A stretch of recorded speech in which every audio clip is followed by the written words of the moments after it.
May sugong mo paambit si Marco Toral sa istorya sa iyang kinabuhi nga ato gyud kakuhaan ug mga pagtulunan.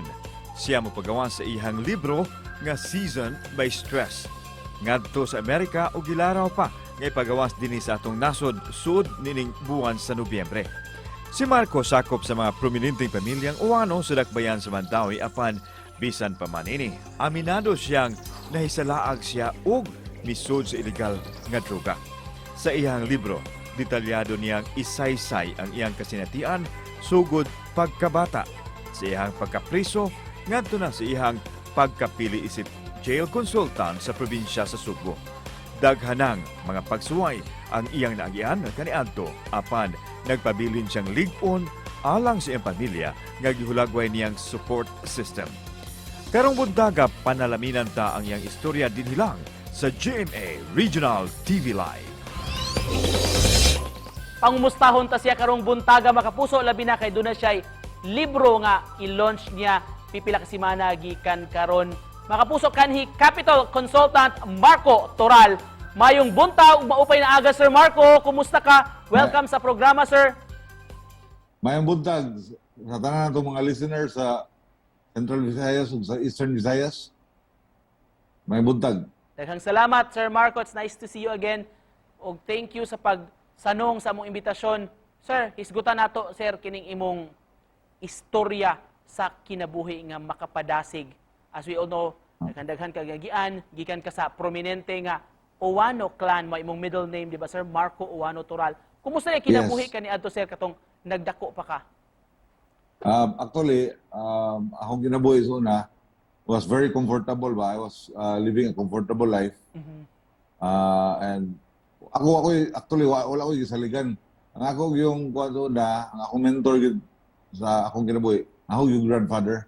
Kaya akong grandfather mo hinatudlo nako sa value of hard work and how to earn money.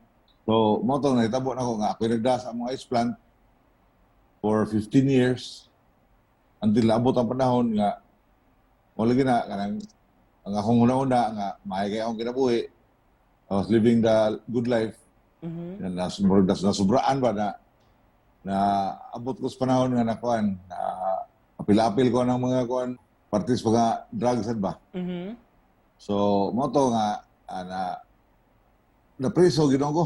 How was it like sir, life in jail? Nito higayuna Sir Marco, pila ka tuig ka sa prisuhan sir og gumikan adtoon sa imong mga realizations nakatuna nimo? I spent 7 years in jail unya mo to nga ang ako naibawan yun nga pait yun kayo sa prisuhan. Dili yun, it's not a good place to be ba. Kay para nako ang pirmiro ang mga frustration, ma-frustrated ka kay nakigusto buhaton di ka kabuhat. Unya ma-depressed yung paminaw ba kay dili ka kalihok-lihok sad ba. So mo to nga depressed gyud ko to panahon na niya. In fact I even thought about ending my life inside. Okay, wala lisod na kayo ba, bro?